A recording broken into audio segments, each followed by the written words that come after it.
Good morning, everyone. All right. Have a little fun this morning. We're going to have a watch party. So I appreciate you sharing. It's a very important message. We have some great pretenders that are sending our world into a horrible direction, which is entirely avoidable. So this is one of the times I'm going to shut up and I'm going to let one of the great speakers speak. So definitely appreciate you sharing out a little time. And we'll be back after the message and we'll do a wrap up.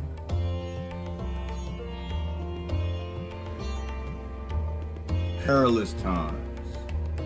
How do you avoid revolution? How do you avoid going in the streets as they do in France? Completely unnecessary, completely avoidable. But we have to be honest about complicity on all sides. How did we get here? Who brought this about? Politics, to me, just tends to be it's not a way to negotiate and avoid war. It always seems to be a way to start a war. It's a way of picking teams, becoming apathetic, becoming tribal, starting the conflict, making the conflict profitable. Anymore nowadays, it's about picking and choosing the industries that will profit most on the people who will be treated the worst in the aftermath of the war. So I appreciate you guys sharing out. This morning we're gonna have a quick watch party. It may not be all that quick, but we're gonna have a watch party with Chris Hedges. Hang in there.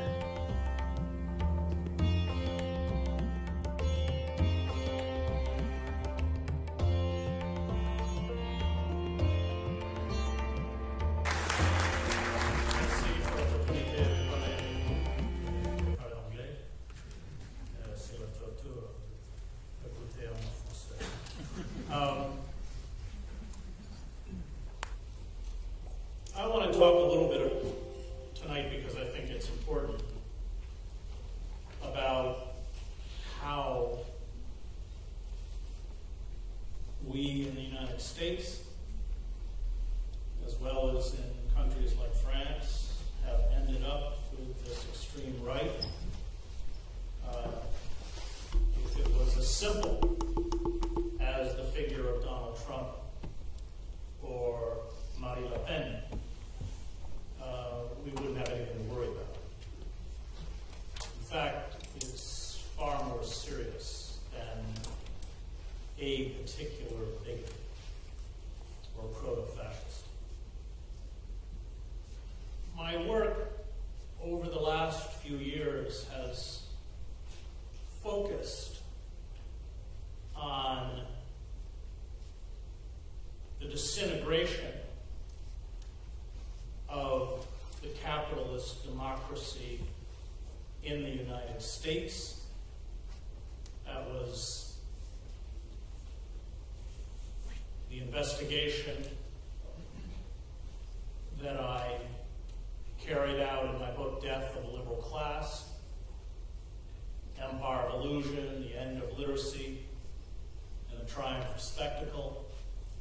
And the last book before this one, which I wrote with the cartoonist Joe Sacco, Days of Destruction, Days of Revolt. Those three books I look at as a kind of trilogy. Death of the Liberal Class being what happened to those mechanisms within our capitalist democracy that once made incremental and piecemeal reform possible. As Noam Chomsky correctly points out, the the liberal class was never designed to be the political left. The liberal class was designed to act as a safety valve so that in moments of distress or crisis, such as the Great Depression, there was the possibility to ameliorate the system. But all of the forces that created significant social change came from the bottom up. They were movements that never achieved power. In the United States, this would have been the Liberty Party that fought slavery, the suffragists, the labor movement, and we in the United States had the bloodiest labor wars in the industrialized world. Hundreds of American workers were murdered, tens of thousands lost their jobs and were blacklisted. And of course, the civil rights movement. I teach in a prison. This semester I'm teaching Chekhov. He's actually kind of perfect if you come out of the underclass, Chekhov. It's always a gamble what you bring into the prison. But Chekhov grew up in intense poverty. I mean, even to the point where as a boy, his family moved to Moscow and left him as a servant. He slept in a corner of the kitchen. And then the other thing about Chekhov that's remarkable and makes him not only a remarkable writer, but a remarkable human being, is that after finishing medical school, he devoted, the only medicine he ever practiced was treating the poor, who he never charged. And it kept him honest, kept him grounded, so that he was in the poorest towns, hovels, neighborhoods. And I think that's what gives his writing such power and such authenticity. But I taught a course a year or two ago in a prison in New Jersey. And when you write your proposal to teach, it's the exact opposite of writing something for a course catalog where you're trying to entice undergraduates to come watch a lot of movies or something in your classroom. It has to go through the filter of the Department of Corrections. And so I wrote a proposal to teach about the Constitution and the three branches of government and the Founding Fathers, which the prison authorities accepted, and then I bought all of my students Howard Zinn's The People's History of the United States. That's a very important book, because what Zinn understood is that in the United States, we had a system by design that was closed, that was dominated by a male, aristocratic, white, slaveholding group of oligarchs, and that the vast majority of citizens, women, Native Americans, African Americans, men without property were disenfranchised. And all of that battle, especially up through the 19th century, was a battle to open the spaces of that democracy. And it was open through radical, progressive, militant movements. In the book Death of the Liberal Class, that began as a book that was proposed to me by a large publishing house in New York called Knopf. Now, how the minds of editors in large publishing houses work is a mystery to me. They decided they wanted a book on the press, and they called up the former editor of the Washington Post, Len Downey, and asked him to write it, and he refused. They called up the former editor of the New York Times, Joe Lelyveld, and asked him to write it, and he refused, and I was third on the list. Why they thought that I would write a book that would bear any resemblance to what Len Downey or Joe Lelyveld would write about the press is a mystery. And when I turned in the manuscript, the editors at Knopf read it and hated it and said that they would publish it, but after they gave it to an editor to take out what they called all the negativity. So I frantically searched for a small publisher to get half of your advance, and I frantically searched for someone who would, I said, just pay them off that half, you can have the whole book. And in that shift, I began to reflect on all of the liberal institutions. The press, not just the press, but academia, in our case, the Democratic Party, in your case, the Liberal Party. We can talk about Trudeau, your Obama later. The arts being totally commercialized and co-opted, as well as the liberal church. And all of the pillars of the liberal establishment are disintegrated, not just the press. And in the United States, it went back to World War I. Woodrow Wilson, you may have heard that Princeton students occupied the president's office at Princeton University for 36 hours, calling for both the Wilson School of International Affairs and Wilson College to be renamed. Wilson was one of our, not only was a racist, who resegregated the federal government and the military when he became president, but was the great destroyer of radical movements. And with the advent of the war, as Randolph Bourne, who writes about that period, correctly calls war as the health of the state, and we see it now, that in a moment of war and of fear, which is stoked by the state can accrue to itself all sorts of power that otherwise citizens would never grant. And that, of course, is the Patriot Act, and that is C-51 in Canada, on the evisceration of civil liberties. And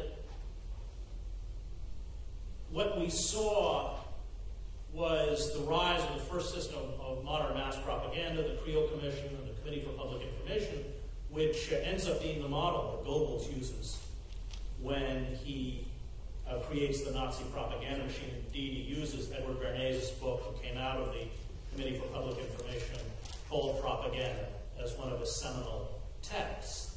And that was employing the understanding pioneered by Le Bon, Trotter, Sigmund Freud, and others, that people were not moved by fact or reason, but by the skillful manipulation of emotion. That people could be made to confuse how they felt or how they were made to feel with knowledge. That's Fox News. That's Trump. And this became very dangerous. So that after the war, we entered what Dwight MacDonald, a writer I admire very much, who's not read as much as he should be, called the psychosis of permanent war. The age of the fight against communism, the internal and external enemies. And as MacDonald said, none of the political theorists of the 19th century had grappled with this concept, including Marx. Marx writes almost nothing about the culture of war. He mentions the Franco-Prussian War in passing in hopes that the Germans will win, because if the Germans win, the workers' state will come into fruition faster. But that psychosis of permanent war becomes the weapon by which all of those movements that gave expression to the underclass, to working men and women, were destroyed. So that in the United States, there's nothing left. The Wobblies, the Socialists, the Progressive Party, the old Communist Party, especially by the McCarthy hearings in the 1950s, where you had vast purgings. Some of these great academics, including Chandler Davis, one of our great mathematician who comes and teaches at the University of Toronto, either forced completely out of academia or into exile. And that in essence left us defenseless. And what happened is that the business or corporate elite, in its myopia, failed to understand that the liberal class was vital to the maintenance of the system. You have the breakdown of capitalism in the 1930s. And the liberal class embodied by Franklin Roosevelt understands, Roosevelt actually writes in a letter in 1930, he uses the word revolution. He says that if we do not carry out significant social reforms, we will get revolution.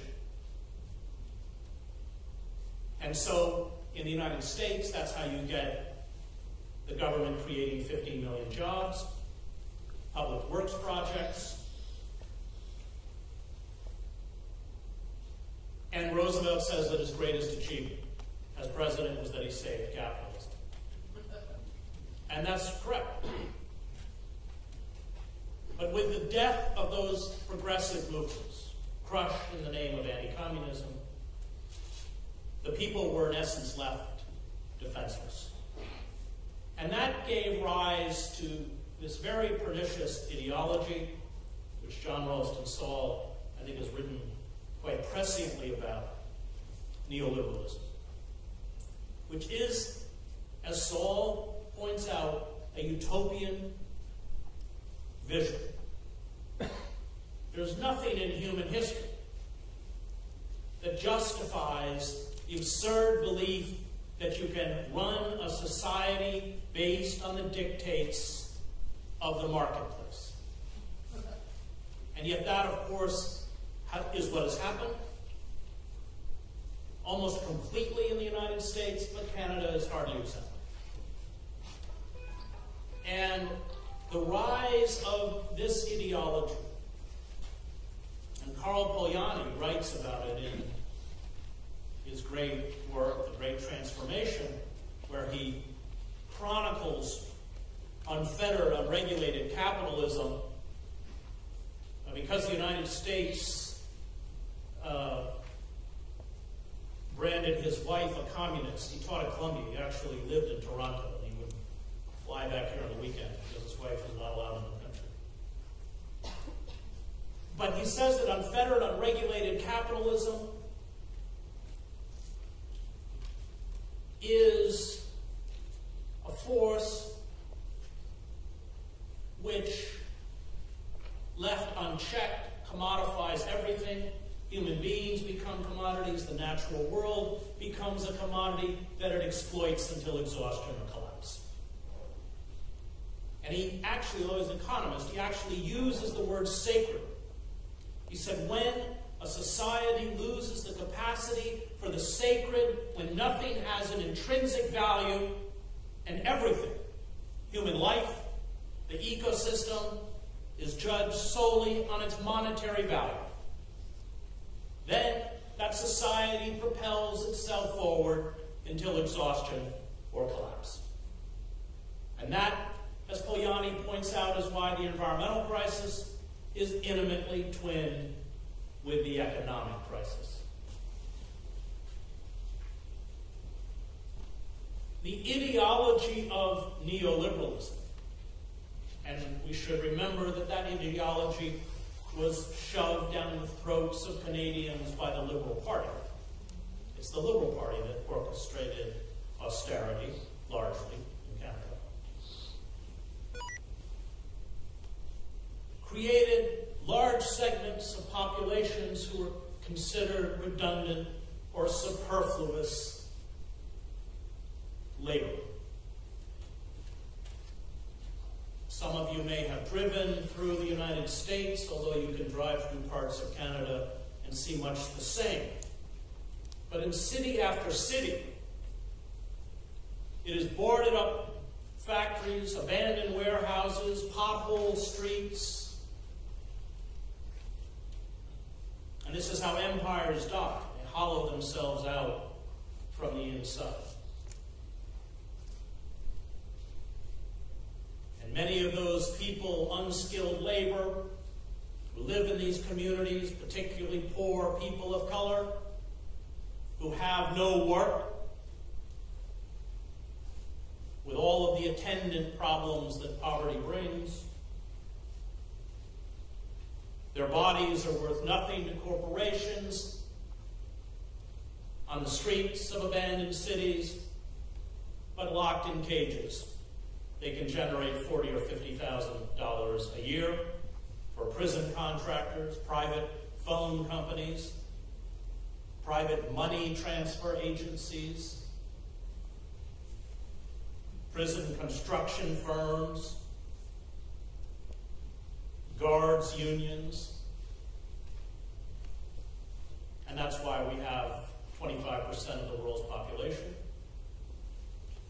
of the world's prison population, although we're only 5% of the world's population. And that's why 80% of the people locked in cages are poor people of color. That thrusting aside of huge segments of the society under neoliberalism created this very dangerous force, this faux liberal establishment embodied by figures like the Clintons and Barack Obama, and I'm afraid Trudeau. People who speak in that traditional feel your pain language of liberalism, and yet assiduously serve corporate power. So it's under Clinton that we get NAFTA, the greatest betrayal of the working class in the United States since the 1948 Taft-Hartley Act, which makes it very hard to organize. It's under Clinton that we get the explosion of the prison population, the draconian drug laws, the 1994 Omnibus Crime Bill, which pumps $300 billion into the expansion, the physical expansion of the prison system. It's under Clinton that we get the destruction of welfare. 70% of the original recipients in that welfare program were children. It's under Clinton that we get the deregulation of the FCC. It's under Clinton that we get the destruction of public broadcasting, something that is now taking place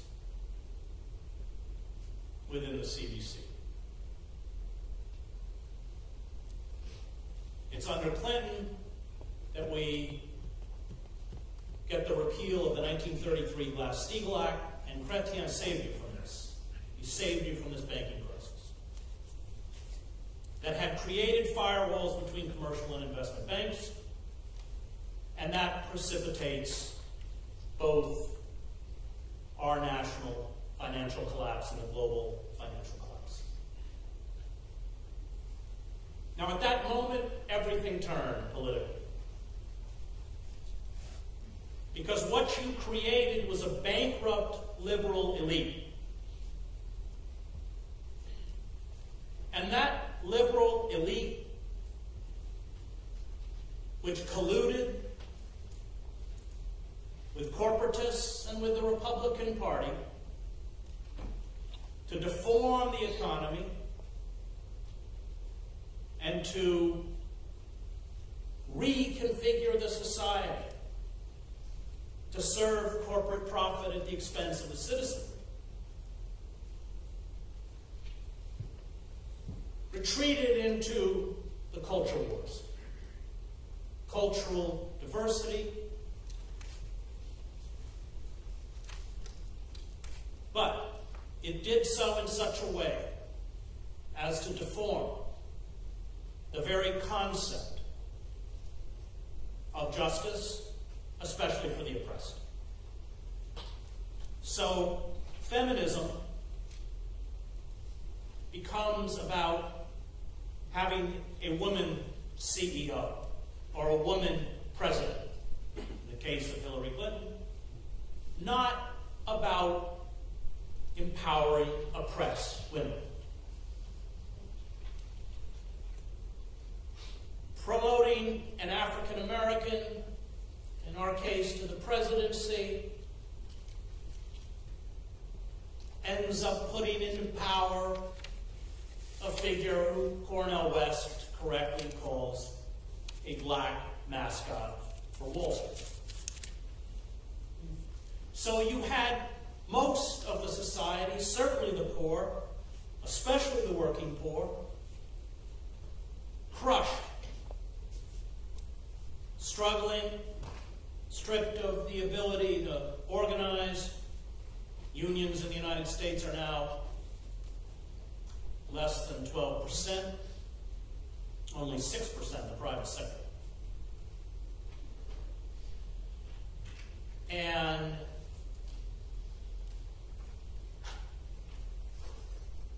in the name of austerity, program after program was cut as whole sections of the society went into freefall.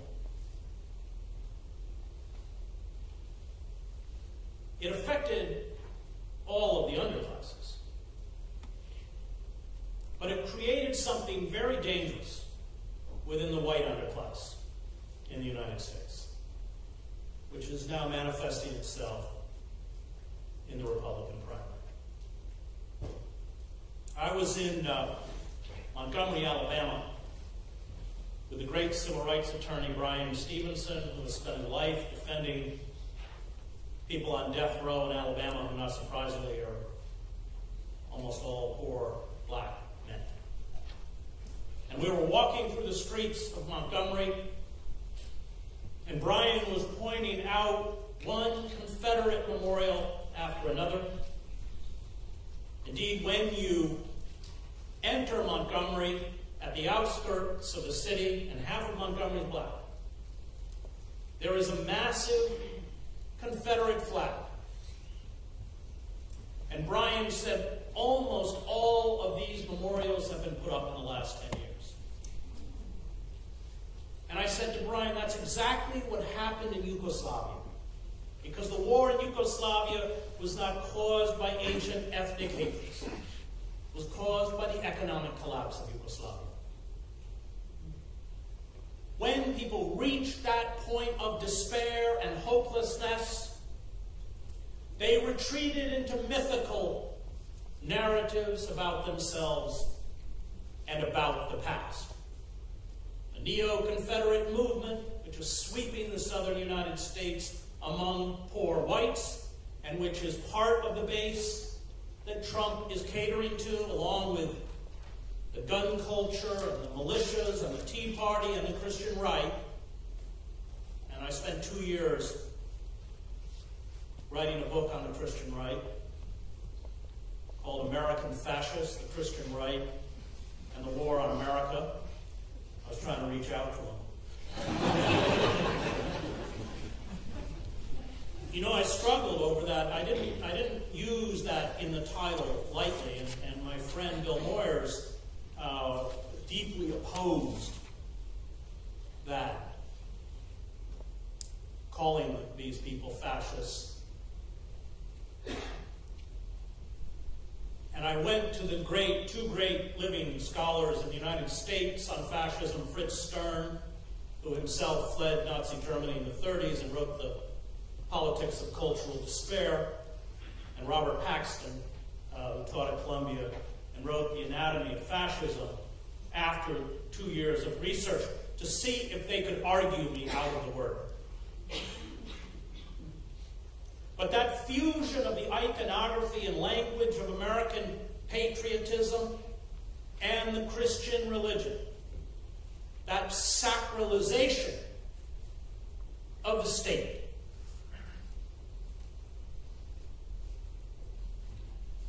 is, of course, exactly what fascism is. It is a form of religious belief. And I come out of the liberal church,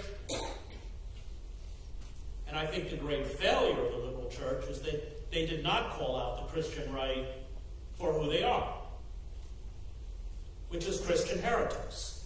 Jesus did not come to make us rich, and he did not come to bless the dropping of iron fragmentation bombs across the Middle East. And And you don't have to spend 3 years at Harvard Divinity School as I did to figure that out. But the liberal church, in the name of tolerance, tolerated the intolerant. And the driving force that I found in that movement was what all of the great writers of totalitarianism cite as the engine of totalitarian movements, which of course is about magical thinking, always, and that is despair. That white underclass had suffered, like many people of color in marginalized communities, the crimes of poverty, which George Bernard Shaw in Major Barber, with that great speech, calls the greatest of all crimes. Familial breakdown, societal breakdown, despair that led to addictions, domestic violence, drug abuse, broken families.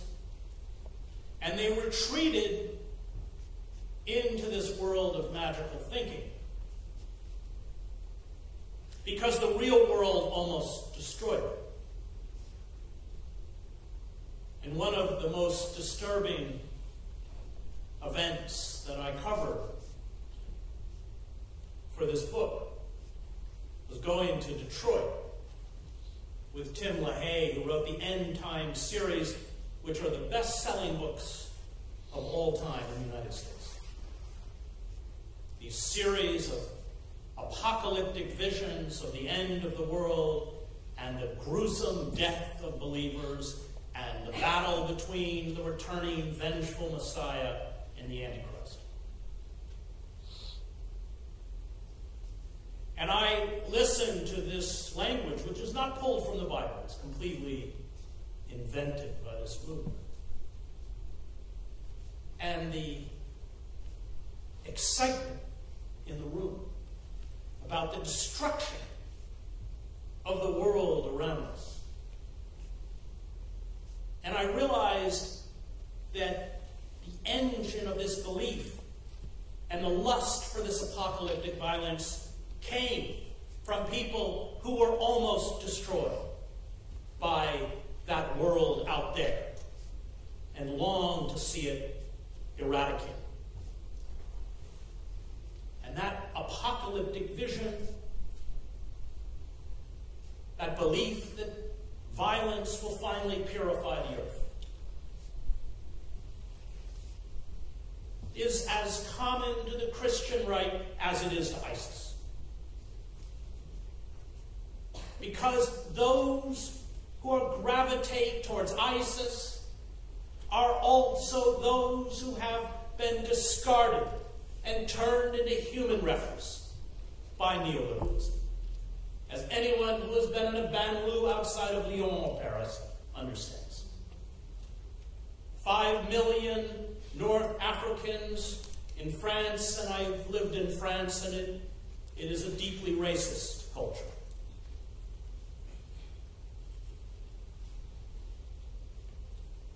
Those who come, these immigrants, not accepted by the French as French, yet growing up in French society, returning perhaps to Algeria, Tunisia, Morocco, but being viewed by those in these countries as French,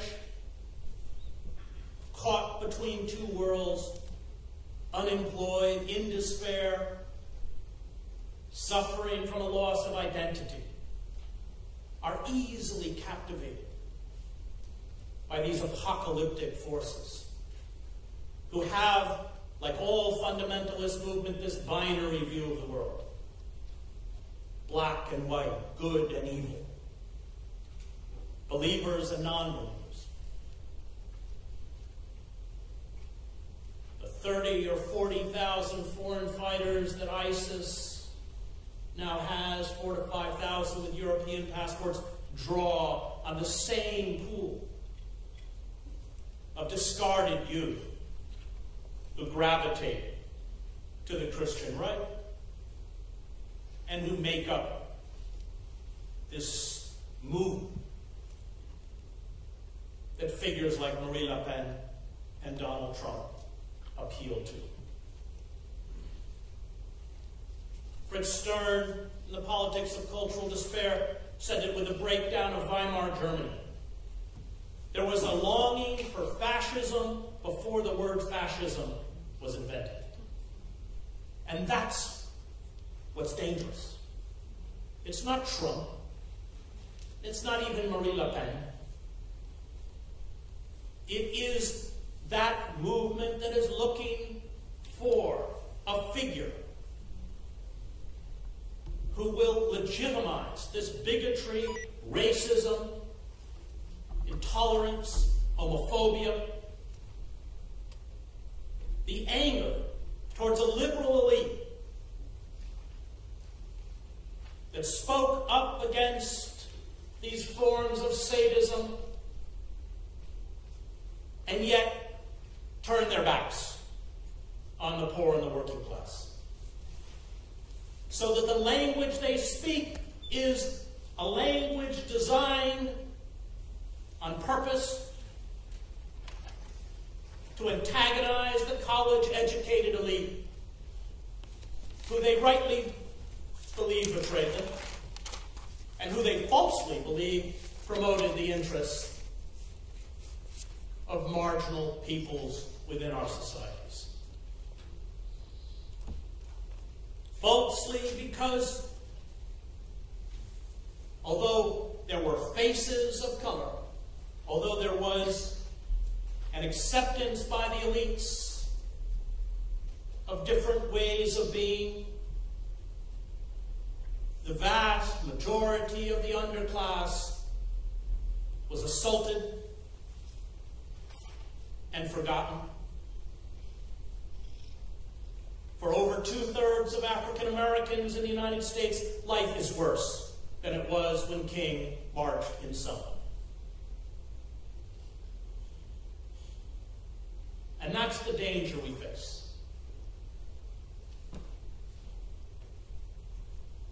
I visited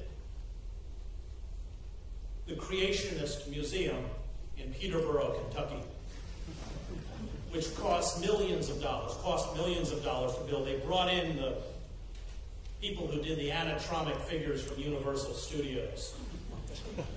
So, if you ever visit, and it has huge parking lots for all the school buses, because they bring the children.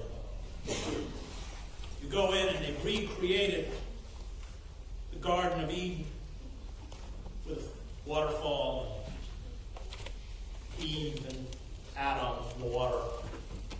Eve's turned so you can't see her plastic breasts right now. And the T-Rex with the saddle. Because, of course, all the animals were created in 6 days.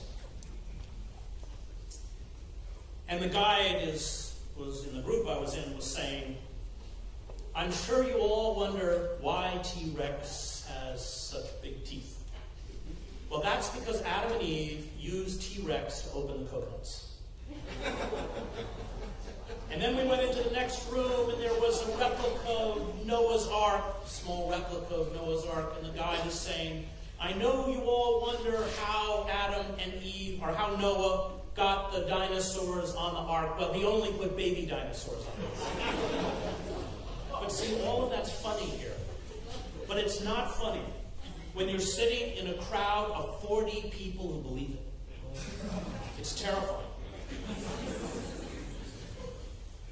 And when people transfer themselves from a reality-based world into the world of magical thinking, you're not going to rationally argue them out. Indeed, if you make rational arguments that attempt to dismantle their belief systems, they will respond to you with unmitigated rage and hatred. Because it's all they have left. And it's all they have left because we failed them. And the rise of these movements, people who have lost hope, people in despair, people who are being demonized in the case of Muslims, portend an age of violence and a form of fascism. Because what demagogues like Trump are doing, and it's interesting to watch Trump, because I don't think that he set out with a plan. I don't think he's bright enough to have a plan. There's a scene, I'm just going to grab his work. There was a moment when I covered the war in Yugoslavia. Slobodan Milosevic goes to Kosovo. Now, Milosevic was a banker, a fairly colorless bureaucrat. And he's speaking to a group of ethnic Serbs in Kosovo who are being harassed by the Kosovar Albanian majority. And Milosevic senses the anger in the crowd. And he begins to say to the crowd, "They will not beat you. I will not allow them to beat you," and the crowd erupts. And you can see, I've seen the footage, the light goes off for Milosevic. And he suddenly realizes that he can ride this hatred to power, which he does. And that's what's happening in the United States with Trump. If Trump disappeared tomorrow, someone would rise to take his place. Nothing will change until there is a radical restructuring of the economic system to reincorporate these people back into the system. And that is as true for the jihadists who are recruited out of the banlieues or the poor neighborhoods of Brussels, as it is for the Christian fascists who are showing up at Trump rallies.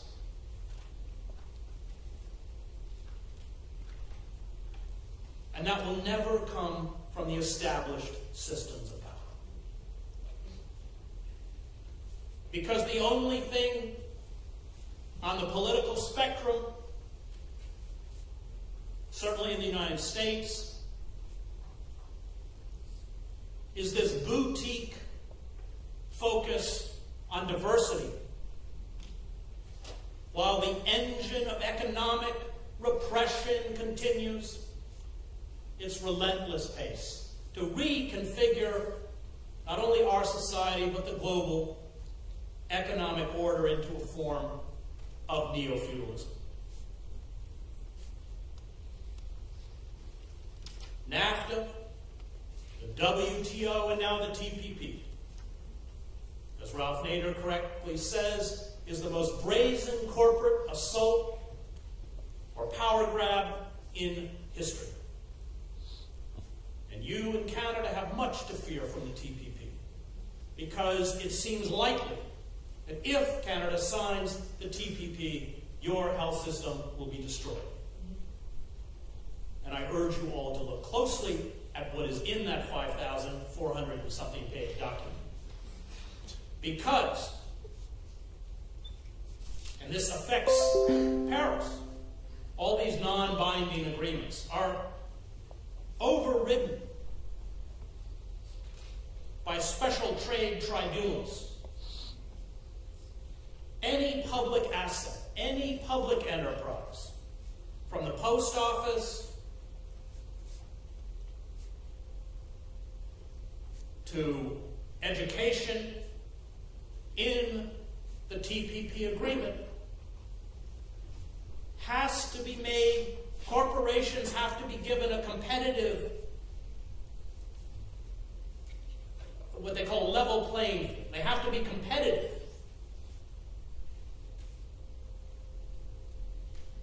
Which means that any kinds of state support or state subsidies have to be withdrawn. We've already seen the privatization of the Postal Service in Britain with disastrous effects. If you know anyone in Britain, you can ask them what's happened to their mail service.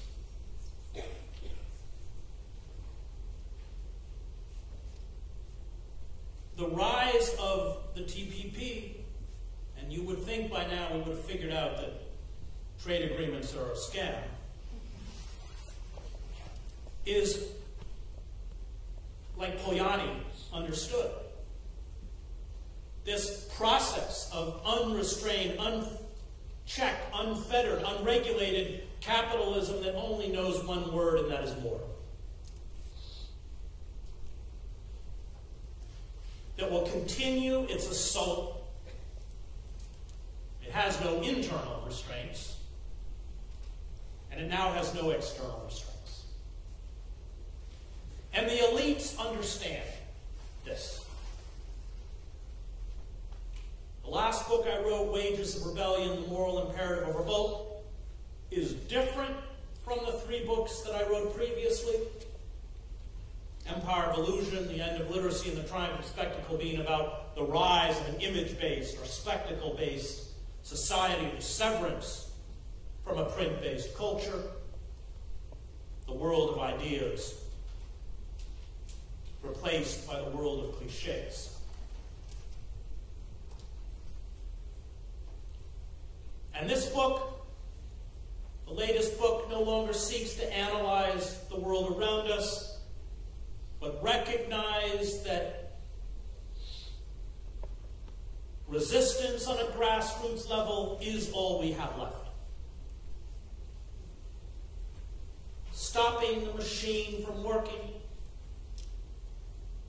And let me laud the 3 courageous Canadians who chained themselves to the pipeline.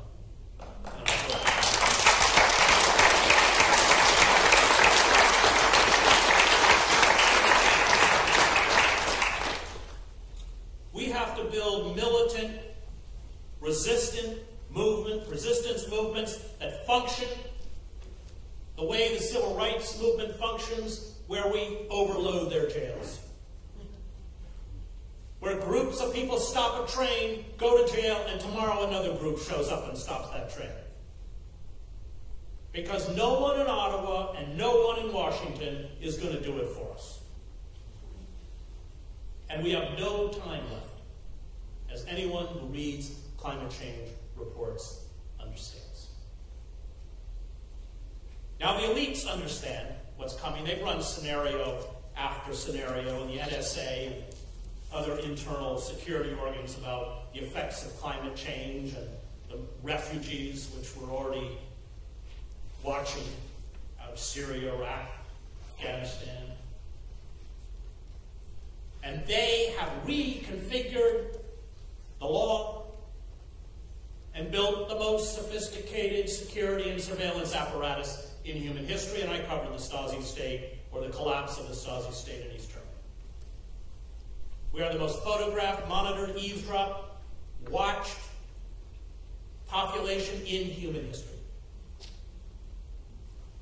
And all of our information is not only taken and captured by the government, but stored in perpetuity. And if you go back again and look at the great writers of totalitarianism, including Hannah Arendt, totalitarian states always carry out wholesale surveillance, not to uncover a crime, but to keep a file on every individual or on groups of individuals, so that at the moment you seek to shut them down, you can impugn criminal intent to whatever it is they have said or done.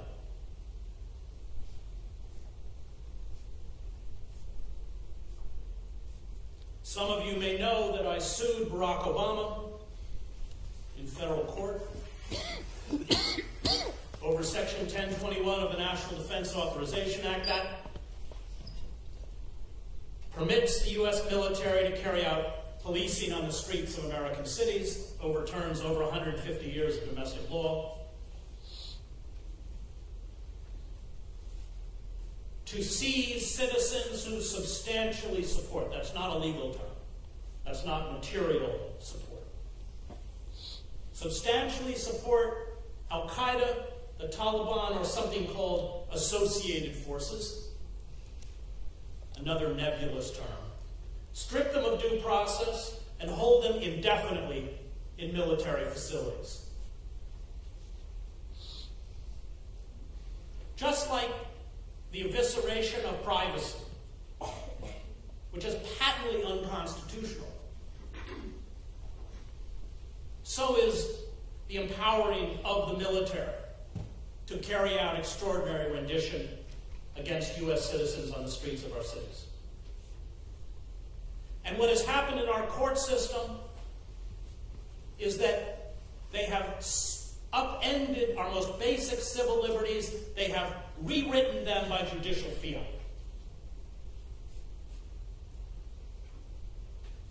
So that unlimited corporate campaign contributions becomes the right to petition the government, or a form of free speech. Although Edward Snowden courageously exposed wholesale surveillance, the fact that our court system has not responded is a telling example of how it has become, like all major institutions, a wholly owned subsidiary of the corporate state. And to the surprise of the Obama administration, when I brought that lawsuit in the Southern District Court of New York, we won. And Judge Catherine Forrest, in her opinion on a ruling, said correctly that if this law is allowed to stand, it allows the government to criminalize whole groups of people. And she brought up the specter of the 110,000 Japanese Americans who were interned in World War II. Now, this created great problems in the judiciary.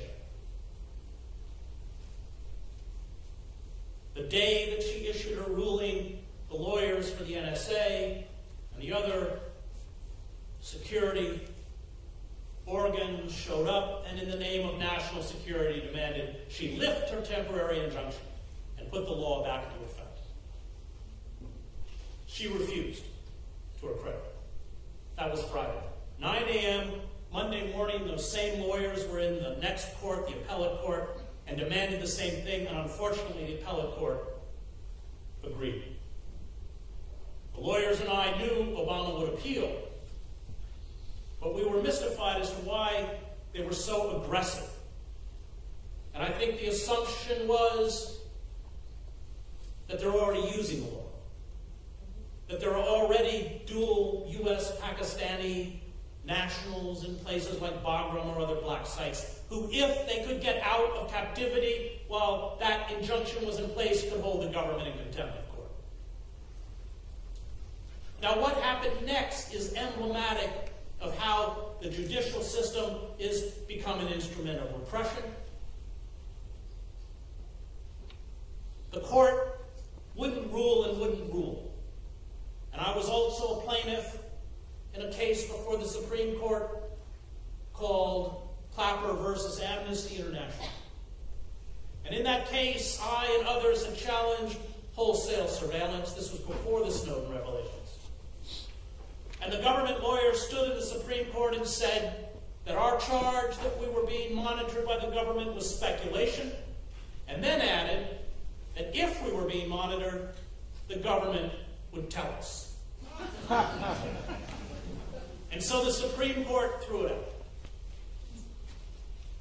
And the Second Circuit waited for that decision and said, since Hedges has no standing in Clapper versus Amnesty International, he therefore has no standing in Hedges versus Obama, and the case was dismissed, not by ruling on the merits, but by denying my ability to bring the case. Now, in that 2-year legal battle, they ran a national opinion poll on Section 1021 of the NDAA, and it had a 97% disapproval rate. But it passed anyway. Nobody wants their privacy taken from them in Canada or the United States or anywhere else. But we are powerless now to respond. It doesn't matter what we want. In 2008, when they proposed allowing the large banks to loot the U.S. Treasury, constituent calls in Congress were 100-1 against the bailouts, and they passed anyway. Over and over.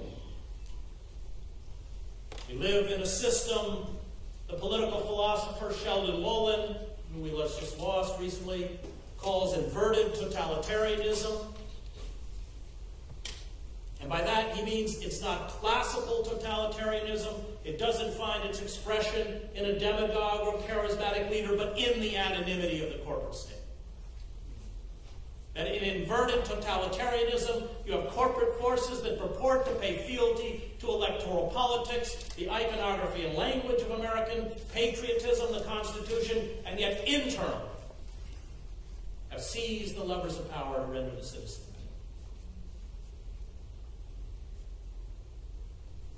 And that creates political paralysis, which I also saw in Yugoslavia. A self-identified liberal class that is powerless to respond to the needs or protect the rights of the citizen. And the backlash, and this was true in Weimar, the backlash is directed not only against that bankrupt liberal elite, but the supposed liberal values that they defend. So that all of the gains that have been made in civil society, the protection against women,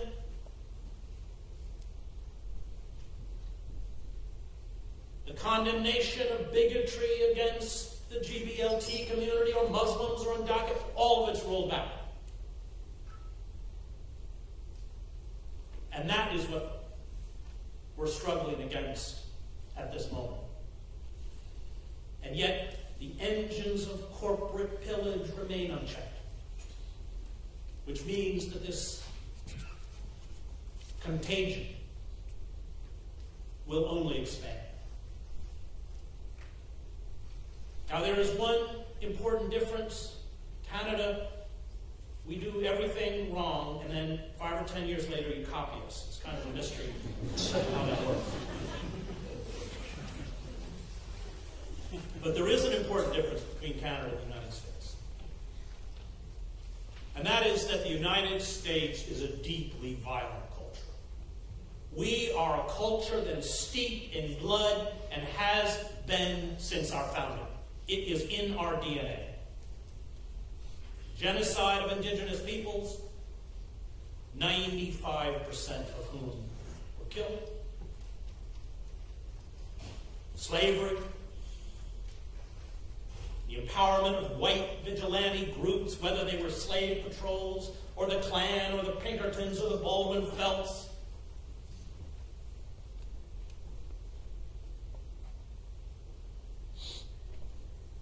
And they have their modern equivalent in the militias, in the Christian right. We've created a system where we've largely criminalized the carrying of weapons by people of color. And we allow the white underclass to amass whole arsenals.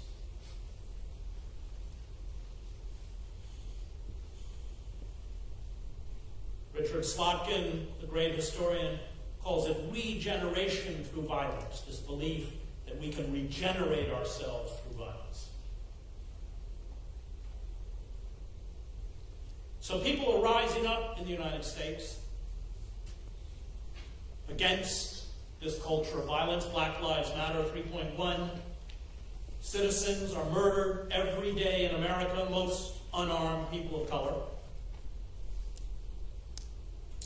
But again, the state, because of paralysis, does not respond. They march in the thousands, tens of thousands, through the cities of Ferguson or Baltimore or Washington, New York. And it does nothing to stop this modern form of lynching.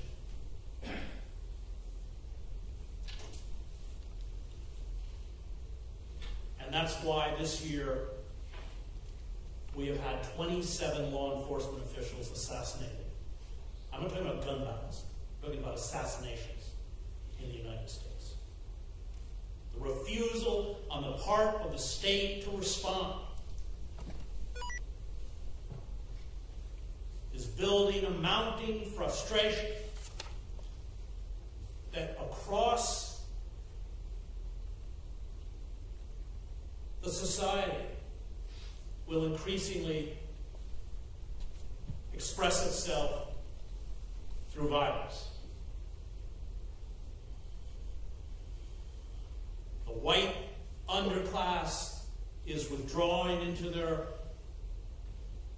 mythical world of white supremacy and neo-Confederacy.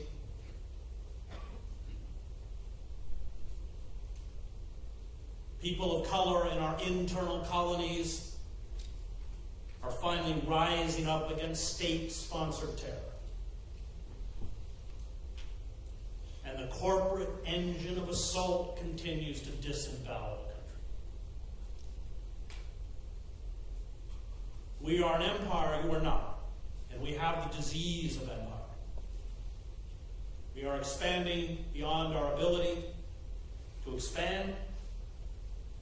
We are funneling our resources, scientific, technological, financial, towards unchecked military structures, 51% of discretionary spending to the military, and that doesn't include Veterans Affairs, our nuclear weapons program, and all the black budgets that we're not allowed to see. By best estimates, $1.6, $1.7 trillion a year. As the society implodes because the resources are squandered in futile and endless wars, the harsh forms of control that maintain empire at its edges are brought back to the homeland. Drones, wholesale surveillance, militarized police, indiscriminate violence, taking away of civil liberties. Because the elites understand what's coming. They understand that the ideology of neoliberalism is collapsing. It no longer has its efficacy. Alexander Berkman in The Invisible Revolution, his essay, talks about revolutionary change as being subterranean, invisible.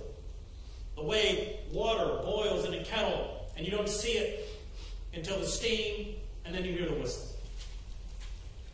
Once a population no longer finds credible the ruling ideology, whether that's monarchy or communism or neoliberalism, then the only way those regimes can maintain control is through the iron fist. And that's where we're moving.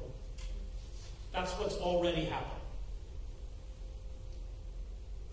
1, 2 more terrorist attacks on American soil that are blamed on Muslims. We're already seeing a very frightening rise in hate crimes.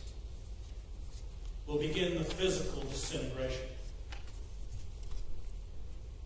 of the United States.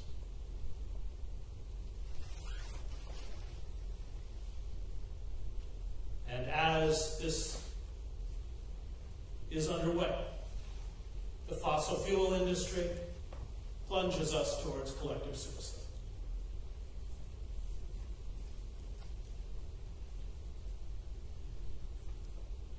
It's depressing, it's bleak, it's frightening. But it does no good to live in the Pollyannish world of Oprah, of happy thoughts and positivism, which is a form of infantilism. The greatest existential crisis of our time is to at once accept the reality before us and respond. I don't know if we can succeed. I do not even know if we will survive as a species. But I know these corporate forces have us by the throat, and they have my children by the throat. In the end, I do not fight fascists because I will win. I fight fascists because they are fascists. And this is a fight for life against, in theological terms, forces of death. This is an act of faith to rise up in the belief that the good draws to it the good, even if all the empirical evidence around us says otherwise. imperative of revolt. That is what Reinhold Niebuhr calls sublime madness. Rebellion is our only hope. And those rebels who stand up offer us our only chance. Thank you.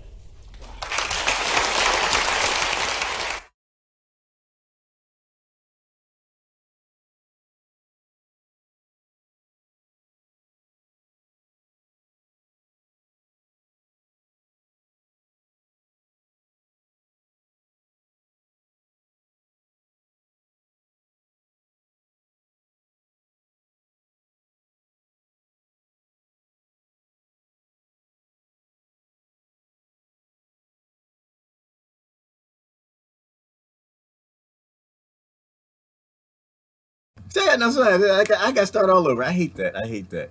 So I was getting into it too. Wasn't it? Who said? Thank you. Who said that? Deborah. Thank you. I was getting into it. Chris Hedges pulls no punches, none whatsoever, and that's why I love the brother. I love the brother. Sometimes you gotta shut up and let grown folk talk. Just shut up. Let the grown folks talk. He knows what's going on. He worked in the prison system, Presbyterian preacher, worked with the right on the left, liberal, everything. He sees the strings. He knows what's going on, y'all. This is why I'm not playing. This is why I don't play any games. I don't play any sides. I have no interest in your teams. No interest in your politics. Politics have one purpose. They're to get you to pick a team for conflict. That's it. Politics don't prevent war. It's not about negotiation. It's about making you apathetic, pick a team, and fight. So we got to get off of a couple things, right? We got to get off of this Trump thing. Got to let that go. Let that die with your ignorance. Let it go. He's not the problem. He will get replaced. Like one of the things I remember growing up on the streets of, well, I didn't grow up on the streets. I was growing up on the streets. I didn't say that, did I? I said that. I didn't grow up in those streets of D.C. I grew up as far from those streets as I could. Now, mine was on about 5 miles. I went to school with a lot of kids who live on those streets. I wasn't in the streets. I only had to deal with them from like 7 o'clock to 2:30, and I'd take my butt back to the suburbs. Hell yeah. So I didn't grow up on the streets. But the thing is, watching those drug dealers, the police would come get them, put this one in prison, take them away.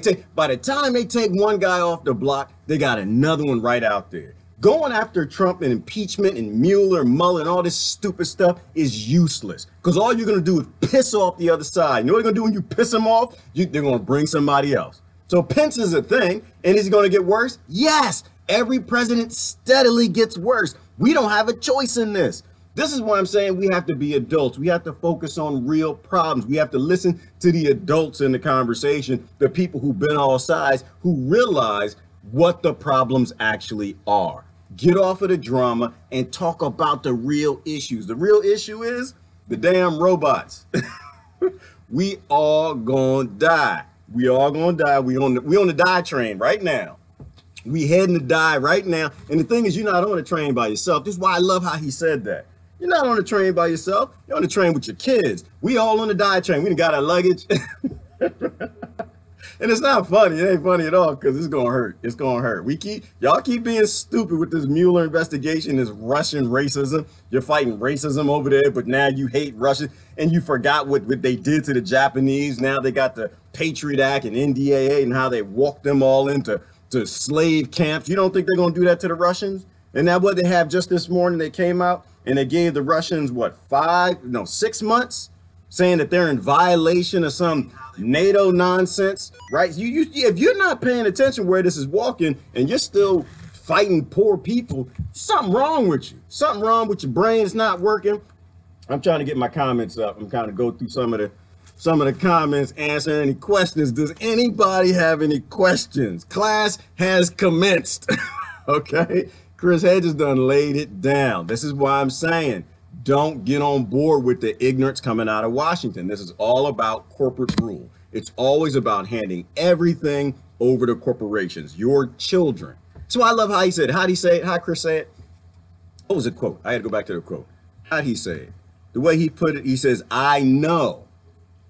Uh-oh. What'd he say? He knows something. Oh, he know a whole bunch. He said, I know.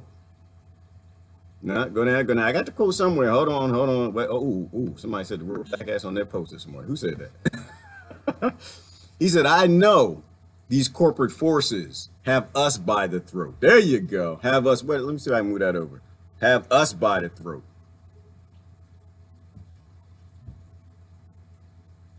So they have my children also. It's not just you. It's not just you. They got you by the throat, and they got your children by the throat. That's how you get emotion out of people, I hope. I'm hoping, and I could be wrong. People ask, well, why do I talk about kids a lot? Because I'm hoping that's what it takes. I'm hoping the same way they use emotion against the right when they rolled out all that social engineering liberal crap, giving everything to corporations and taking away their rights, and then taking their children into trailer parks and all, pour all across America, shutting down the coal mines so they can pump out the oil from their petro buddies. All the crap all the liberals did to piss them off enough to a point where they jumped in and ran for Trump. Hopefully, the same amount of love that it took for them to stand up and hate your social engineering enough to vote for Trump is the same love that hopefully you can jump into, and the love they had when they voted for Obama, because because Bush was murdering people all over the planet, just completely letting poverty run rampant, just not doing anything about the Clinton and the crime bill after he screwed all that up, and that was obvious. The same love for children. I'm hoping that's what it takes. I'm hoping what it takes is to realize that these corporations got your kids by the throat, and they're gonna choke the hell out of them. They're gonna choke the hell out of your niece. They're gonna choke the hell out of your next generation. They're gonna choke the hell out of everybody, all these kids. So you can have your ego, so you can go get Donald Trump, so you can feel good, so you can take the next murdery bastard and put him in. Like, another thing is Yemen. Like, listen, I say when they say something good, say it's good. When they say something bad, say it's bad. Do I think that they're going to stop funneling weapons to Yemen? Hell no, because Trump already said no. Why did Trump say no? Because they told him to say no. He's going to veto. So it doesn't really matter what Bernie says. This is what I'm saying, that they always play everybody. They get this side to do this side. All right, this is what you do. You go for this, you go for this. But half the time, when they play this good cop, bad cop crap so nothing gets done and people keep getting murdered, I don't even think the politicians know.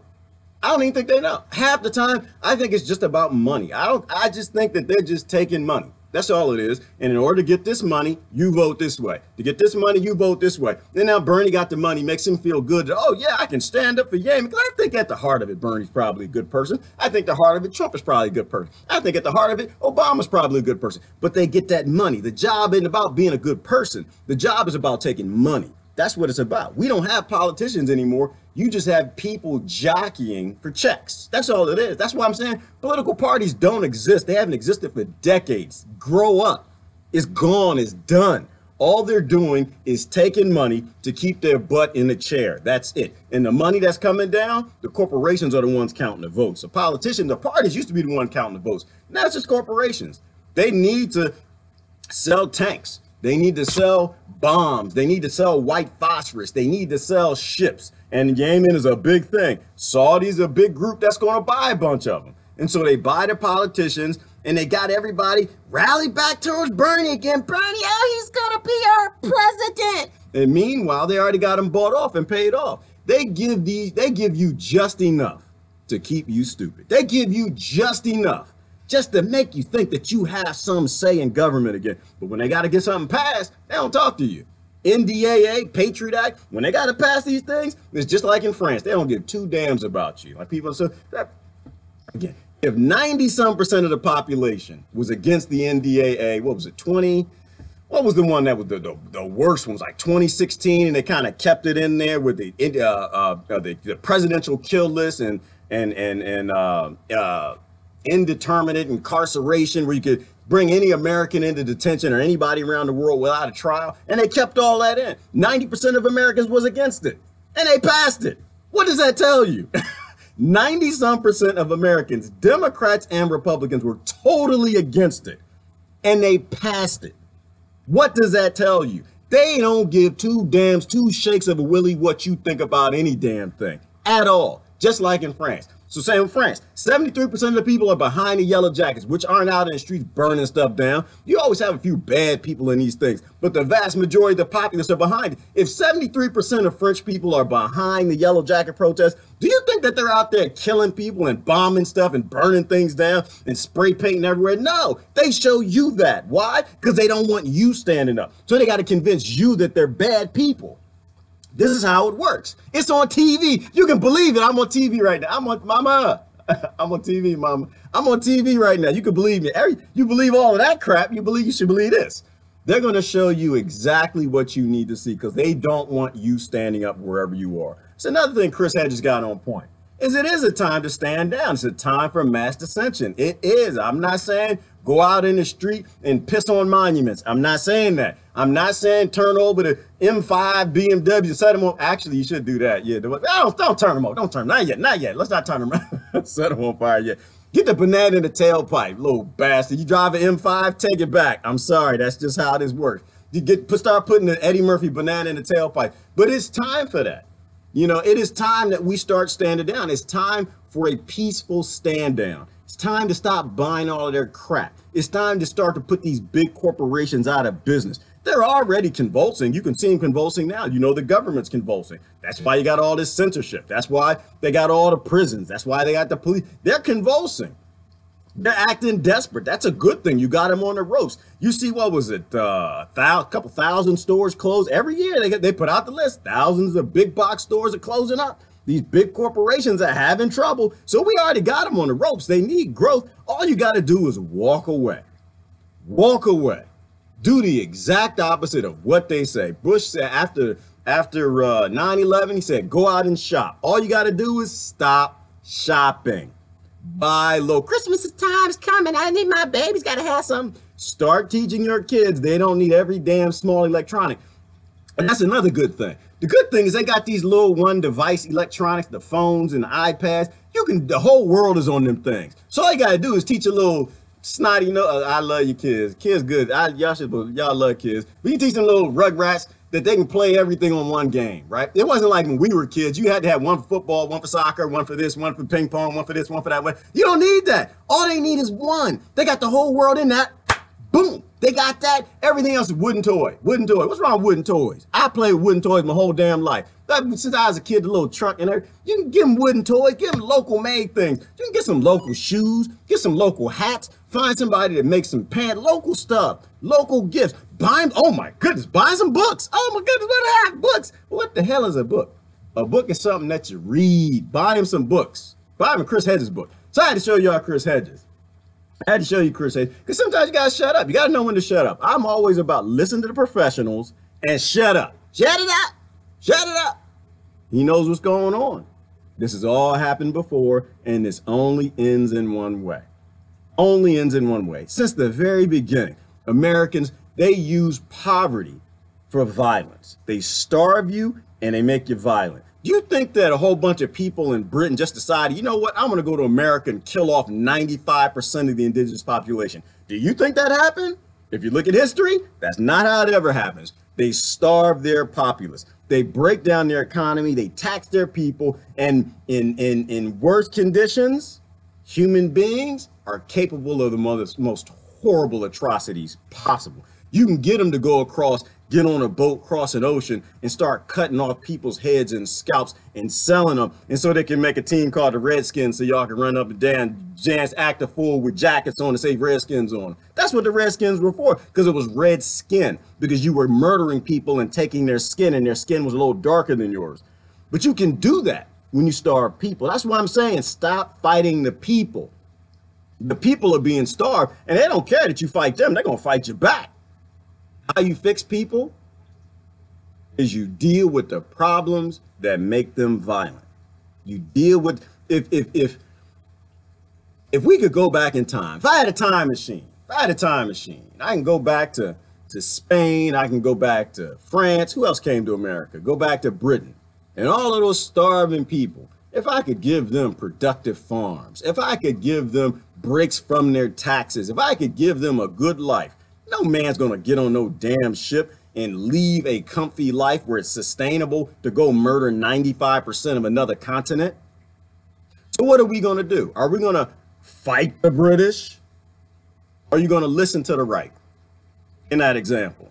Are you going to listen to them? Their legitimate gripes about what your party did to them through social engineering and destroying their economies and starving them so they could turn around on you? Because this is only heading one way. This only heading one way. Yeah, it's going to be a violent American revolt, but it's not going to be against the system. You think you think they all going to get together and go fight Washington? That is not going to happen. They're going to fight you.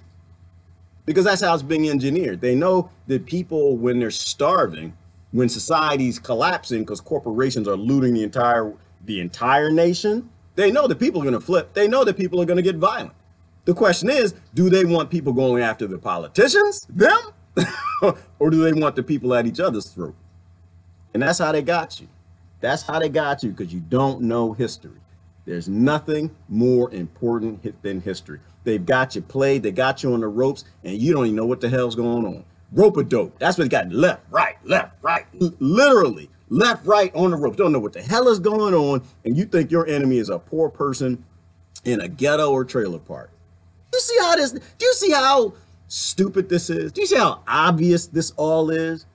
None of your political, and the other thing I'm gonna talk about that he said, which is why I had to start early. I'm sorry if somebody missed it. You gotta go back, watch at the beginning. But it's long, and I only got so much time I can do this, so I had to start early. And I needed you guys to listen to Chris, because you listen to me too damn much. You need to listen to other people.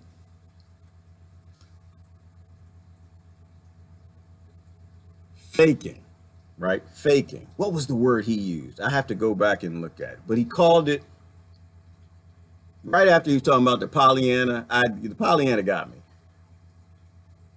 But the foe, the pretenders, those pretending to be there to help you, those that feeling, right? When Congress now has 100 women in it, makes you feel good. And you think, oh, we're going to do something for women. That feeling when you start seeing these minorities and they show the pictures of, you see a Congress now, you see all these colorful faces and like, yes, that's diversity. We are going to do something. Things are going to get better, because they want you off the ropes. They want you to back down and just trust them a little bit. But they always pick the sellouts. They don't pick the normal people. They always make sure they got just enough sellouts. I'm not saying everybody's in Congress is a sellout. I'm not saying everybody in the Senate's a sellout. What I'm saying is they always have just enough votes counted to make sure that those people will take the money to run with it. You know, I'm gonna give you another example. I got a lot of friends in these deep state security agencies. Every now and then I get a call. I got to go meet somebody at Starbucks or something, sit down with one of these men in black, you know, and sit down and answer these questions. How long have you known John? Does John like ISIS? Did John ever cut up any kitties? And does he burn squirrels? Like asking these questions because they want to know the guy's background before he joins, gets a security clearance type thing, right? Do you think corporations run a check ahead of time to check on your politicians? Do you? Do you think they run a check ahead of time to find out who's having a little trouble paying their mortgage? You think they did, whose aspirations are to become something great? Who has a history of cheating on their wife? Who has a history of cheating on their husband, but they can get on TV and they look all nice and pretty and you believe them, they're charismatic, and they know who they can buy. They already know, and they make sure when they put them in office, because money determines the elections. You don't. Let's stop playing. Stop playing. Outside of the multiple levels in the elections of them lying, not counting votes and gerrymandering and all of that, electoral college, they're like 20 layers of how they lie and vote. Even it's still all of that, they got more money, they're going to win. Corporations pick who run all of it. All right, I'm going to go through questions. I'm just saying this. Listen to Chris Hedges. France ain't going to happen here. It's just not going to happen. It's not going to happen in most countries, because you can see just through the news how they're showing everybody that all the yellow jackets are violent, and they're not. Because they don't want it spreading, and it spread to Belgium, right? Belgium is already standing up. The last thing corporations can do is they're rolling out these robots and this automation that dominate the whole world, is you can't have the people around the world standing up for each other. Can't do that. You can't have that. You can have them standing up against each other. You can have them fighting each other. You can have them turning on each other. You can have them being racist against Russia or white people or black people or yellow people or immigrants, whatever ignorance you want to give them. But you cannot have them standing up for each other. So that's why everything they're showing you on TV is how bad the Yellow Jackets are. They want you calm down. They want them calm down. Like, oh, well, we're going to do a moratorium on the taxes. And is that something? To me, that's nothing. If 73% of your population is behind the Yellow Jackets and we don't want that, and you do that or you suspend that, what are you saying? You're actually saying that now the people don't run this government. Same thing they say in America. NDAA, Patriot Act, y'all don't run this government. Cannabis, y'all don't run this government. Who do you think is running this?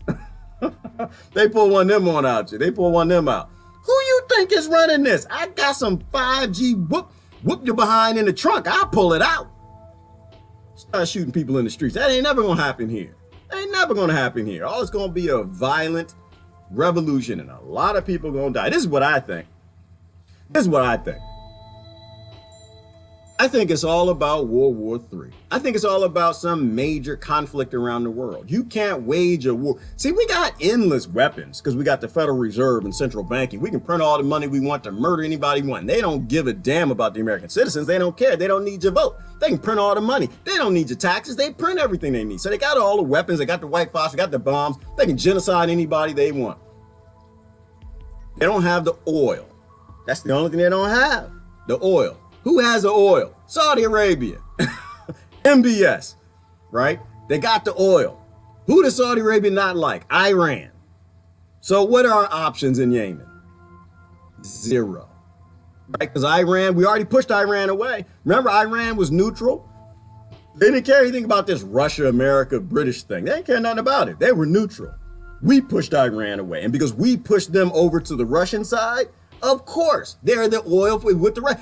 So we have no access to oil. Our only oil is Saudi Arabia for the most part. Venezuela, they don't like us because we murdered them. We went down there and put their activists in airplanes and threw them out. Put their journalists in helicopters and pushed them out. The death flights, look it up. This was back 1950s and 60s. They hate us and they should hate us. This is why I'm saying I don't give two damns about, oh, they're going to do something because they killed Khashoggi. What's his name? Khashoggi? Jamal Khashoggi. I don't know his name. The brother they killed, the millionaire's family member, they killed him and everybody's worried about him. One journalist. How many journalists does America kill every day? How many, right? You ever ask yourself that question?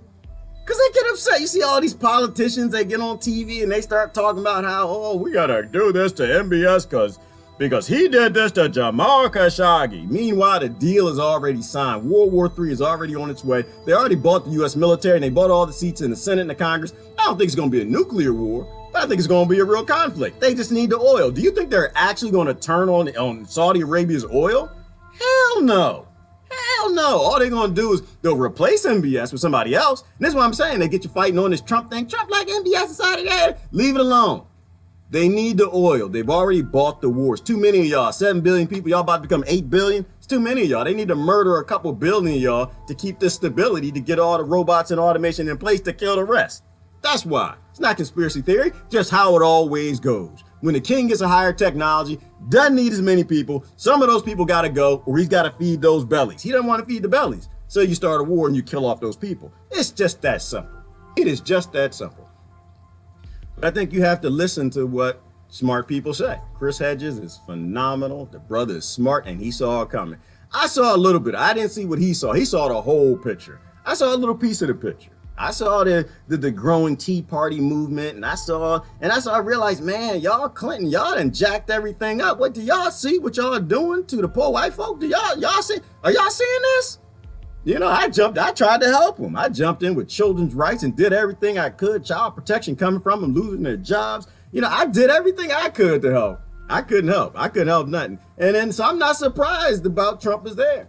But what I appreciated, the fact that what he said tied to what's happening in France right now with the Yellow Jackets, and it also tied directly into where Trump came from. And that they get you to look at him because they can't change the direction of this. They got retirements. They got books to sell. They got careers to make. They done cash the lobbyist checks. They got to keep you happy. They got to keep you charismatic while they loot your children, while they got their hands on the throats of your, picture your kid, picture your child, and then picture your favorite politician, the one that you love.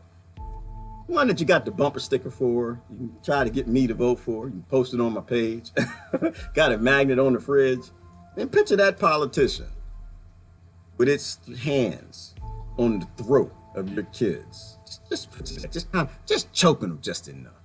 But you know what? You can't do nothing about it. You know why? Because you're dead. You wave energy. Just waving around. You're just watching what's happening after you're gone. I did everything I could for my retirement. I did everything I could to make as much money as I could. And now you just waving around, can't do nothing. You Ghost, like on the movie Ghost. Y'all remember Ghost? You on the movie Ghost, you can't do nothing, can't touch nobody. I know he was trying, Patrick was trying. Patrick Swayze, he was trying. He was trying, he couldn't hit the guy, he was flipping, falling. And your favorite politician, who you love, Bernie? You love Bernie? I want you to picture Bernie for a minute. Put your hands on your kid's neck like that, just choking the hell out of him. Just imagine that. You like who you like? Obama, you like him?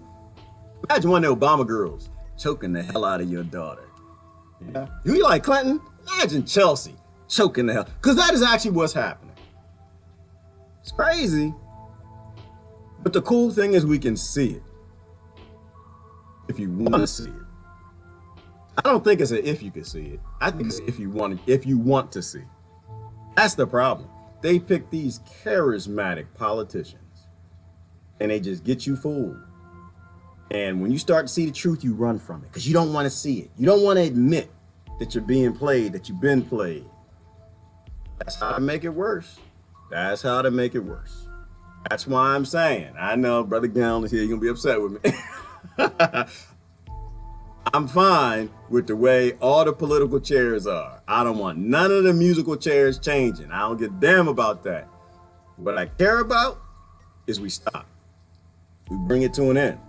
Doesn't matter who's in control. The corporations own everybody. Everybody, all of them. From top to bottom, all the parties, all the people, all distraction, all of it. And it's going to make everything worse. When you watch a distraction, it makes it worse. Because you piss the other side off more. It's called polarization. When you post stuff to piss them off and they get more angry at you and they go further to the right and they post something, piss you off, they go further to the left, and then the media is just playing everybody, going right along with the corporations and the bank and the parties. Anyway, I'm gonna look at comments. Every game in the schools. Every game in the schools, right? Well, that's what they do with the jerseys. They trick us into tribalism. They get the kids into tribalism and the kids become as dumb as their parents, fighting poor people while the big wealthy banks and elites take everything home. Travel with your money, see the world. Nothing more important than travel, Anna. If you can, if not, travel on your laptop. Travel, talk to people, learn what's going on. They play the same schemes everywhere. Yes, Lori Handmade. Everybody needs to be buying handmade for Christmas. Handmade and local. Yes, local is the beginning of a new healthy community. Yes, Christine wins. It's got to be healthy. We got to have healthy, strong communities. The only way you do that, you start looking out for your neighbor and stop trying to dominate your neighbor. Stop trying to be an authoritarian to your neighbor, but looking out for them. And Christmas is a great time to start. Brother Steve says, we are doomed. Yes, Steve, we are doomed. And we all gonna die. We all gonna die. But not everybody lives like George Bush. Not everybody lives. That brother didn't live. He didn't live. He had a lot of pain in his life. He had a lot of despair and destitution that he put a smile on his face, but he can murder children and murder our troops and murder other people behind his back. That brother ain't never lived. So we're all doomed. The question is, do we want our kids to be doomed too? That's the question. I love my kids. I don't want them to be doomed.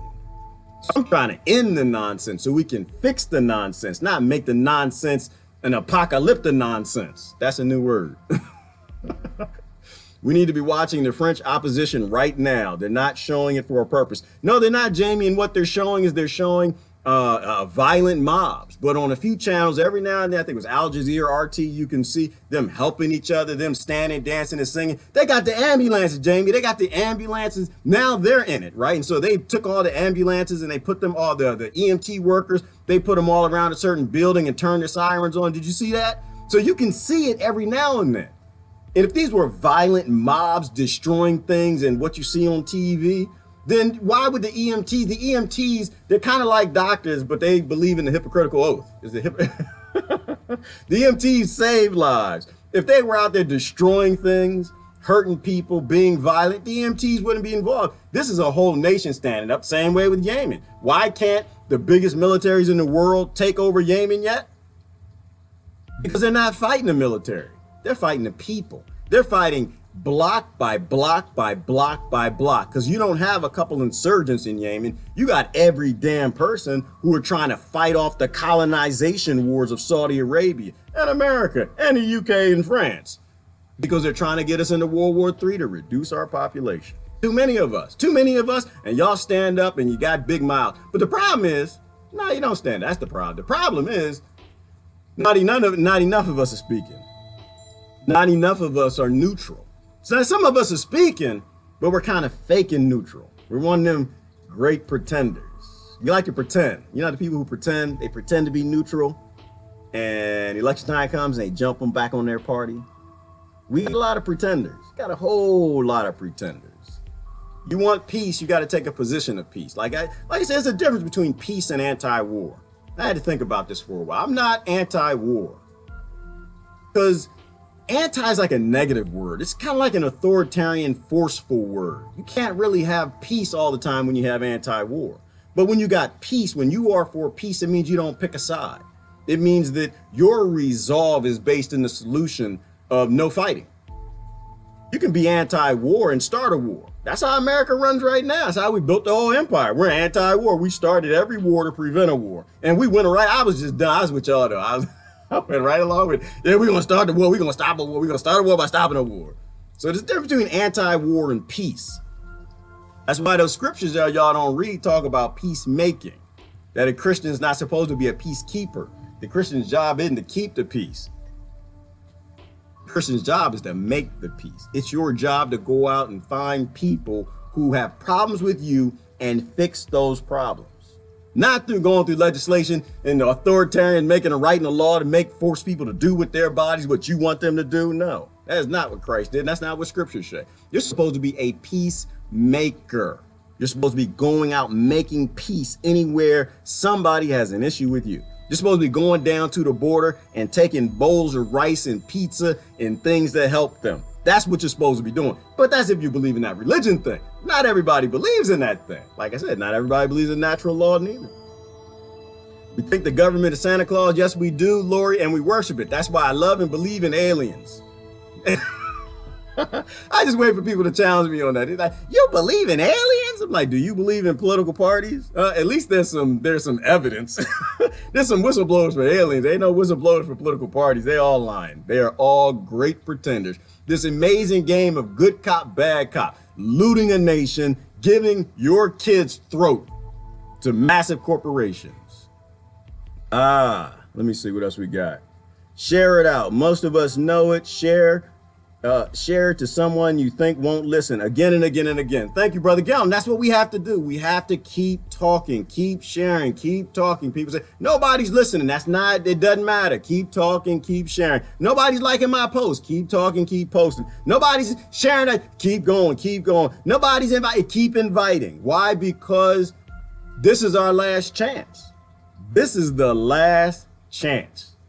Once people hit the streets and they got their guns out, bad things gonna happen. This is our last chance. And worst case scenario, at least they'll know that you knew. They'll know the way this went. If we don't make it, at least somebody will get a piece of stone, some clay tablets, scratch out, this is what happened. First you had dummies on this side and then the dummies on that side. Anybody do that? Anybody remember Solomon? Anybody remember Plato? Anybody remember those things we used to call philosophers that went to Egypt and they told them that y'all keep doing the same dumb things over and over and you keep getting wiped out? Stop giving all the power to one group of people. They end up murdering everybody and the world falls into collapse, right? Worst case scenario, somebody pull your Facebook page in a couple thousand years like, oh, look, damn it. You see what happened? Where all the people who came before us went? They all died. I don't know, something called Republicans and Democrats and lefts and rights. And yeah, they got everybody fighting. They fooled everybody. But it was obvious that they weren't for either side. They never did what any one of them wanted, but they destroyed the whole world. After they got in fighting each other, they killed off most of each other. Then the corporation stepped in and murdered everybody else. And then the climate collapsed because they weren't counting on that. They weren't paying attention to that, and they all died too. And then the alien came and restarted our life again. All right, all right. Who's a crackhead? Who is a crackhead, Courtney? I see a whole bunch of crackheads. Their heads are cracked. I don't think it's the drugs. I just think that it's like media crack. They own the media crack. And it's shaking and scratching. Oh, we gotta get Trump. Gotta get Trump. Gotta get Russia. Gotta get Russia. You know, oh, Yemen is a good thing. We're helping things. Trump is fighting the deep state. That's what I see. I see people smoking something. It's not crack. They're smoking a lot of something. You know, that's why I said I don't chime in. I just sit back and I watch and I say, this is good. This is bad. And both sides are playing everybody. If Trump actually is fighting the deep state, he ain't gonna fight it for long. I don't see it. That's all I'm saying. I don't personally see it. And let's imagine, okay, I'm putting both of them in the shoes. Imagine Trump or Obama actually wanted to fight the deep state. They actually wanted to do something. They actually gave a damn about you, even though both of them came from backgrounds they're not supposed to give a damn about you. But let's just say they gave a damn about you. You think one man made of flesh and blood, old flesh and blood too, because they're not young. Not even strong. They don't have no muscles.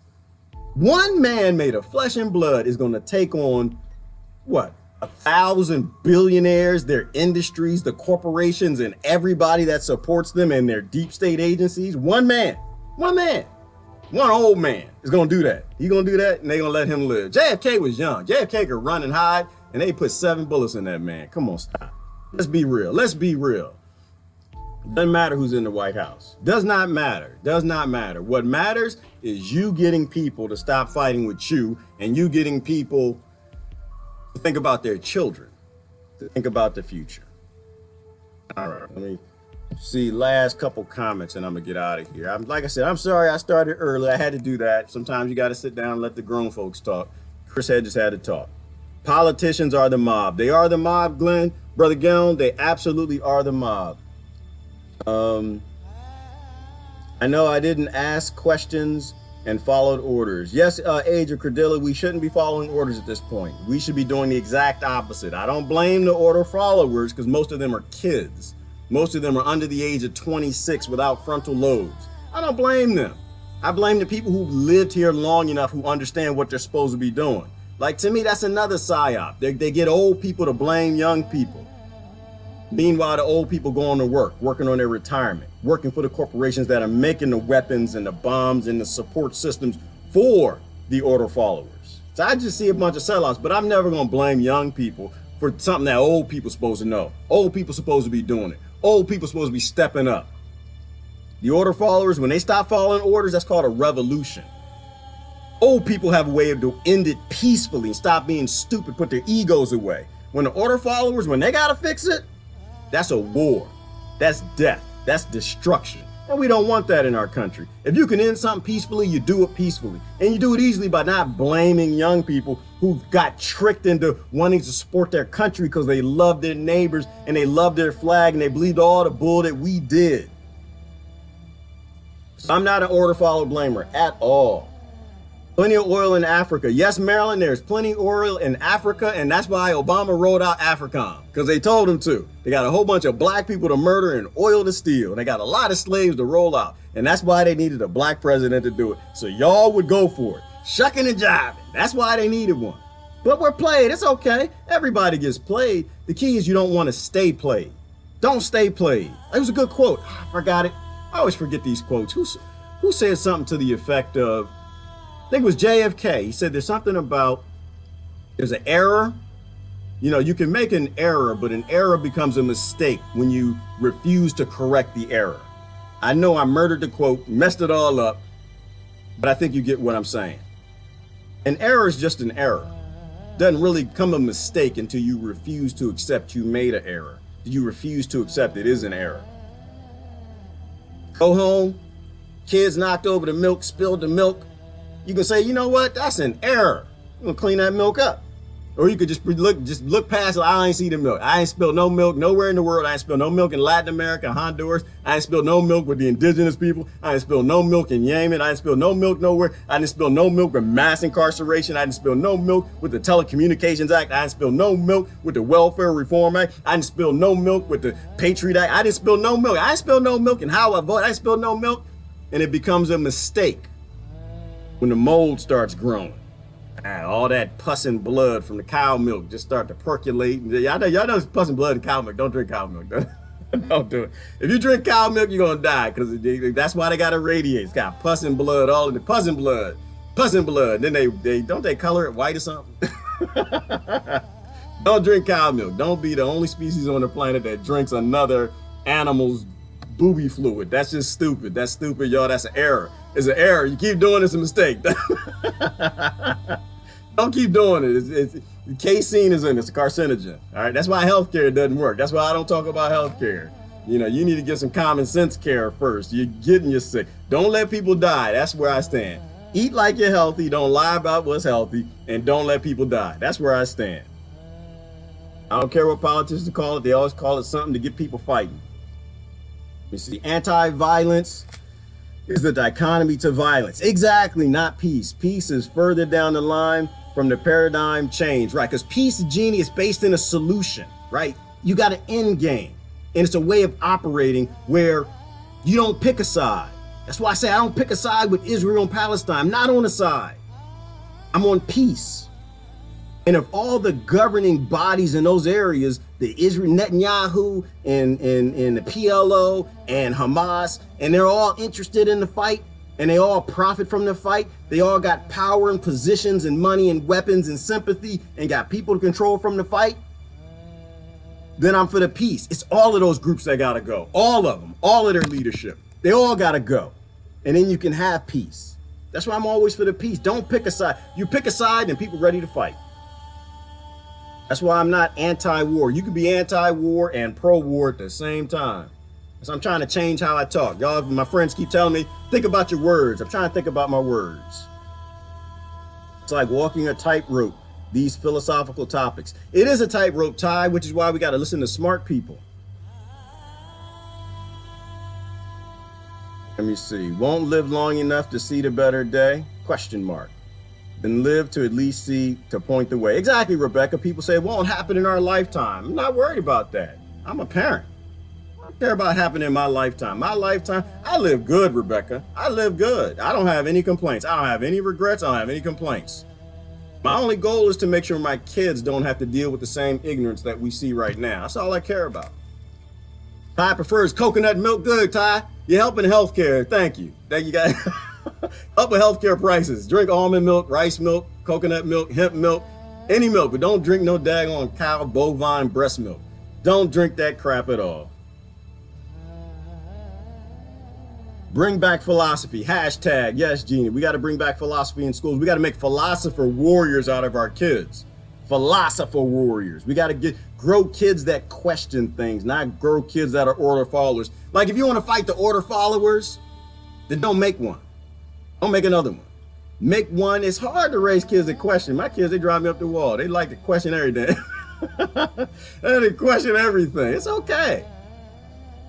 We're not trying to raise kids that are easy to raise, to put in front of a, what is that show, Teletubby thing on a smart pad? You're not trying to raise kids that are easy to raise so you can go to work and work for murderous big business corporations and make a lot of money for your retirement. We're trying to raise kids that are philosophers and thinkers, that question things, that know it's okay to question authority. If they're not allowed to question your authority, they won't question the government's authority. That's how you broke kids. Raise order questioners. Kids that critically think. We got 12 years. All right, Brother Steve, I hope we don't, but if we do, let's push it the right way. I hope we got more time than that, but I don't know. But you know what? I say this.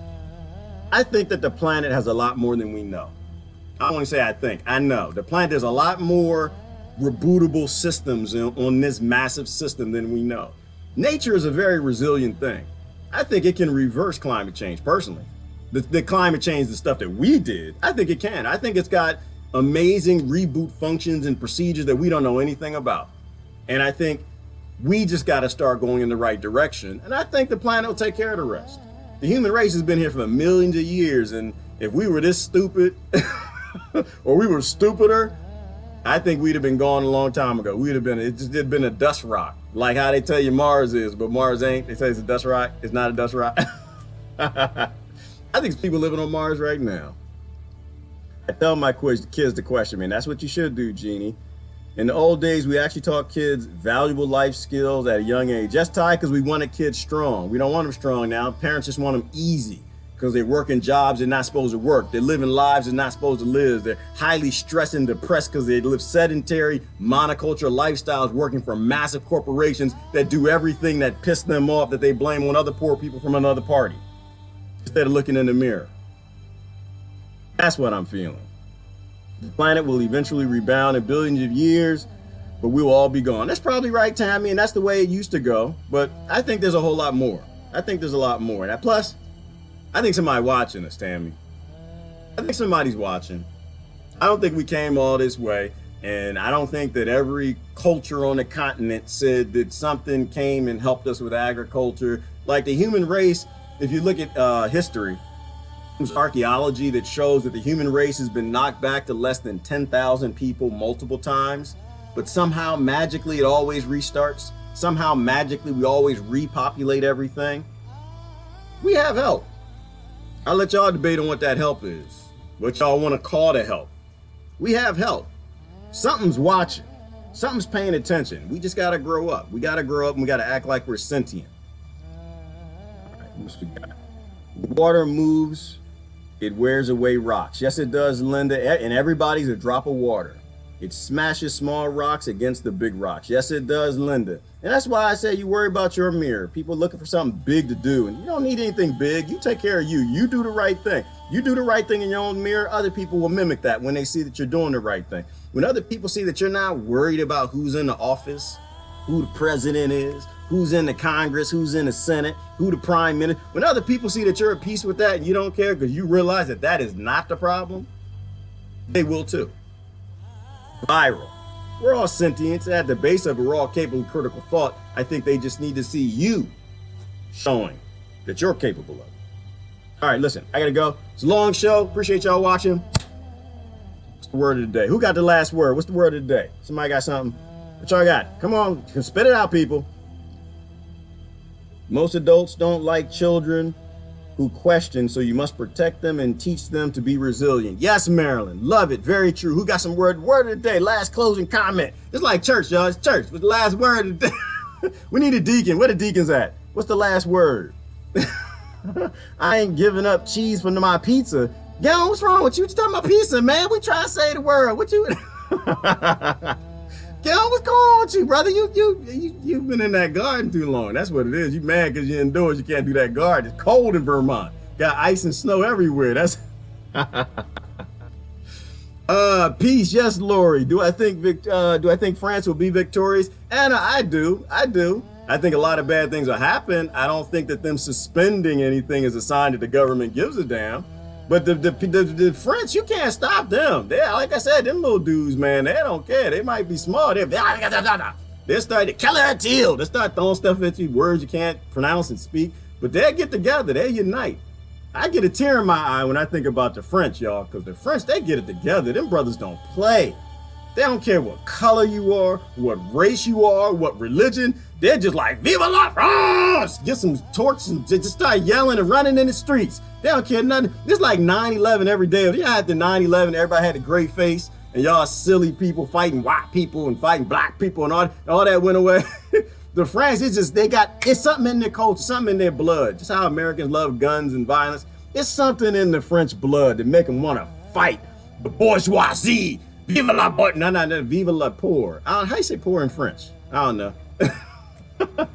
They're murder a king. You can play with the French. They're murder a king. They'll do it. I seen them. They'll do it. All right, I gotta get going. Listen, Brother Kevin got the last word for us. Love, light, compassion, unity. What are you creating today? Go out and be creators. Brother Kevin says he chooses empathy. Choose empathy, y'all. Hate is not great. It is the wrong way. Choose empathy, find love, light, compassion, unity for your fellow human beings, and we'll get out of this. You find hate, darkness, apathy, and division, we all gonna die. All right, thanks for y'all hanging out, watching. Chris Hedges, this is Gerard. I'm out of here. Y'all have a wonderful day. Love ya. Bye-bye.